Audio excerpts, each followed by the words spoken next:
সকল ছাত্রছাত্রীদেরকে জানাই জয় হিন্দ। আজকের ক্লাস দেখো সংখ্যাতত্ত্ব নিয়ে। সংখ্যাতত্ত্ব দেখো, আমরা সংখ্যা নিয়ে সর্বপ্রথম আমরা জানবো। সংখ্যা সংখ্যাকে আমরা সাধারণত দু ধরনের ভাগ করে থাকি, যেমন সার্থক সংখ্যা আর একটা হচ্ছে সাহায্যকারী অঙ্ক।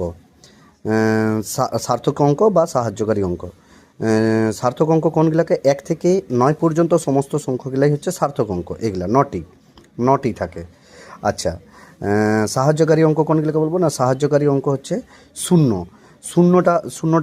শূন্যটাকে সাহায্যকারী।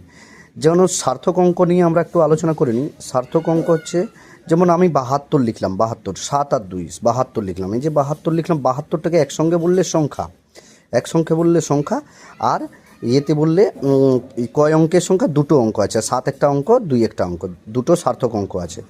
2 অঙ্কের সংখ্যা বলে থাকি আমরা 72টাকে। এরকম আমাদের বিভিন্ন রকমের অঙ্ক আছে, যেমন 1 অঙ্ক, 2 অঙ্ক, 3 অঙ্ক, 4 অঙ্ক, 5 অঙ্ক, এরকম করে চলে যাবে। আচ্ছা, এই যে সাহায্যকারী অঙ্ক, যদি 2 যদি লিখি, তাহলে এটাকে আমরা কি বলতে পারি? শুধু 2 বলতে পারি।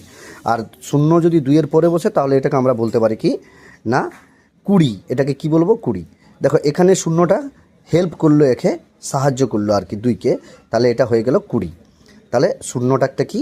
সাহায্যকারী। আশা করি সবাই বুঝতে পেরেছো। জয় হিন্দ।